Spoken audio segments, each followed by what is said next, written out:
E falenderojmë Allahun Dhul Gjelal dhe dëshmojmë se s'ka të adhuruar tjetër pos Tij.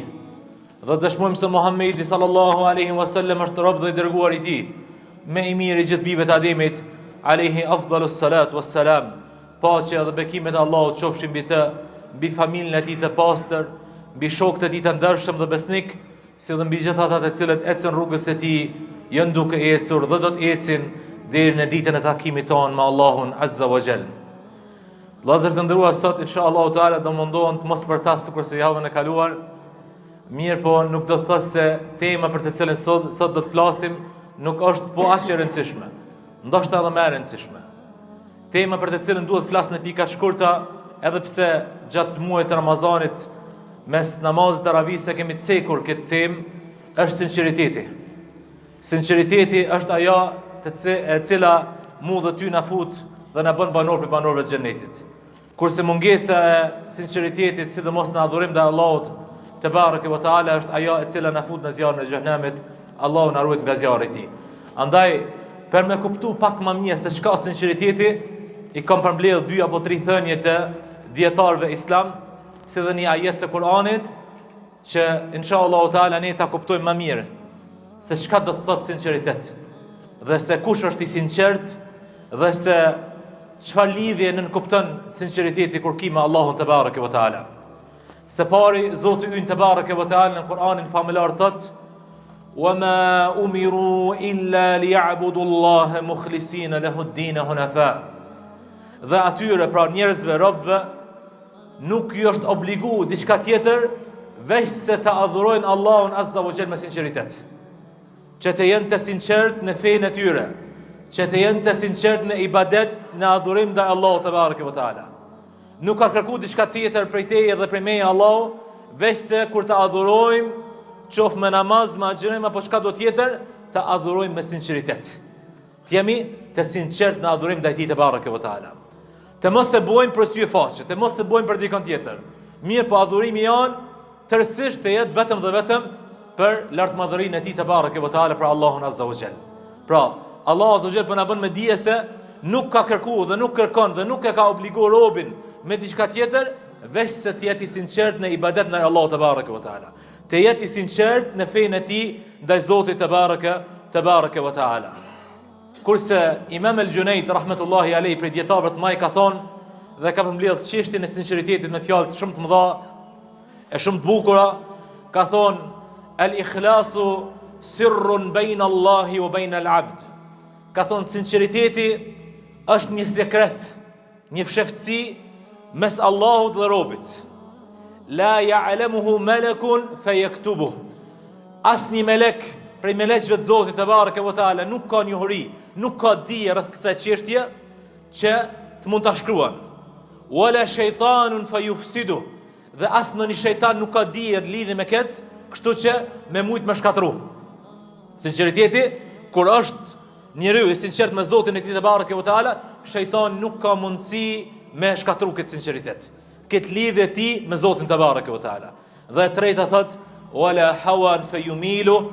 Dhe as epshi nuk ka mundësi me deviju. Subhanallah. Pra, sinqeriteti është një sekret, një gjë e fshehtë mes teje dhe Allahut te bareke ve taala. As melekët e Zotit te bareke ve taala, të cilët realisht e kanë për obligim me shkruaj veprat tona, e fjalët tona, as melekët nuk kanë njohuri për këtë. Nuk kanë çka me shkruaj sepse nuk dinë. Është një fshehtësi vetëm mes teje dhe Allahut te bareke ve taala. Wala shaytanun fayufsidu.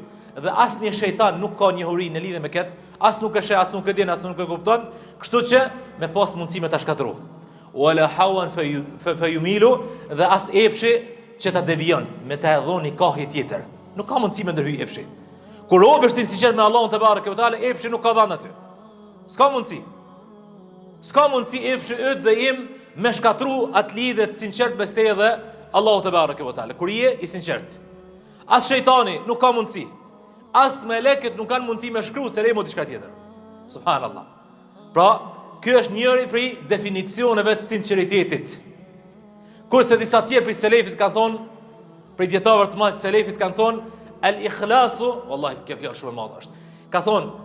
Kanë thonë, el-ikhlasu an la tatluba ala amalika shahidan ghayra Allah wala mujaziyan siwa. Ka thonë sinqeritet në kupton për veprat tua ose për veprën tonë që po e bën, për punën që po e bën, mos me kërku dëshmitar tjetër jashtë Allahut dhe mos me prit dhe me kërku prej dikujt tjetër me shpërbly posti. Subhanallah. Çfarë definicioni? Kur ti e bën doni të mirë, mos prit dhe mos kërko, mos lyp dëshmitar tjetër jashtë Zotit te bareke ve taala, i cili sheh dhe dëgjon çdo sa. Mjafton Allahu. Kush është ai që të shpërblen? Allahu. Kush është ai që të dënon? Allahu. Pra, mos lyp dëshmitar tjetër për punën tonë që e bën. Atë shohin 1000 njerëz, atë she veç gruaja, a fëmia, a baba, ai as nuk sheh askush, nuk prish punë kjo. Pse? Sepse Allahu te bareke ve taala sheh. Dhe mos kërko shpërblim dhe mos lyp dhe mos shpreso në shpërblim jashtë shpërblimit të Allahut te bareke ve taala. Pra, sinqeriteti nën kupton për veprën tonë që e bën, mos me kërku, mos me lyp, mos me ndijat nevojën me të pa dikush, me pas dëshmitar tjerë jashtë Allahut te bareke ve taala. Dhe mos me prit, dhe mos me shpresu, dhe mos me kërku me të shpërbly dikush tjetër jashtë atij te bareke ve taala.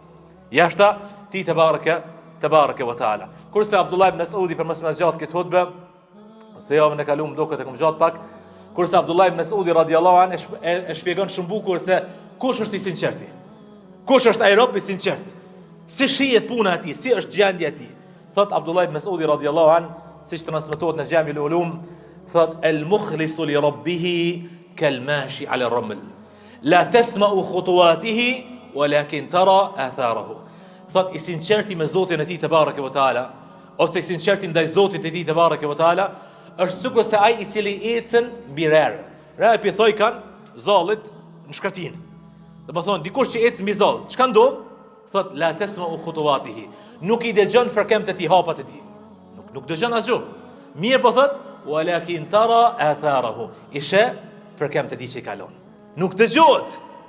Pra, i sinqerti është ai që edhe nëse nuk e njohin njerëzit, edhe nëse nuk e dëgjojnë njerëzit, edhe nëse, domethënë, nuk vjen sy, mirë po çka shihet, sidomos pas vdekjes, shihet fërkemt që i kalon.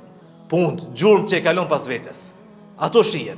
Andaj e imja dhe joti o vëlla im i dashur, është që të mundohemi të lojmë fërkem, të lojmë gjurmë pas vdekjes sidomos. Edhe gjatë jetës, po sidomos gjatë pas vdekjes, që me pas dikush me pa, se me të vërtet punën që kemi bo, ka dhënë fryte, ka pas rezultat, ka pas efekt. Nëse këtë ne nuk e bojmë, atër bëj halli për ne. Dhe tjetra, si që përmenda ma herë, po, kur ne bojmë mirë, mos prit me të pa dikush, me dëshmu dikush, me të shpërbly dikush, me të arrej krahin dikush, me të livdu dikush, jo, mjafton Allahu te bareke ve taala. E nëse e ki Allahun pas vetes, vallahi krejt dunjaja ka me marrë vesh. Krejt dunjaja ka me marrë vesh. Sa raste kanë ndodhur kur dikush është mundu fshehur azi, me ndihmu dikujt, me bë mirë dikujt, nuk ka dash me ditë askush, krejt dunjaja ka marrë vesh. E dikush tjetër mundu me kamera, me kuta diun e çka, me bë publikat punë të madhe. Thu se ka shpëtuar krejt botën, në fund kush e ka marrë vesh? Vallahi askush. As është interesu askush për atë lajm. Pse? Mungesa e sinqeritetit. Andaj, me sinqeritet ti dhe unë fitojmë çdo gjë, në mungesë të sinqeritetit unë dhe ti humbim çdo gjë. Allahu azza wa jalla mundsoft jemi të sinqert, e na forcof në rrugën e tij, e na mundsof me jetu dhe me dek faqebardh, e me dal para tij faqebardh. أقول ما تسمعون واستغفر الله لي ولكم فاستغفروه إنه هو الغفور الرحيم.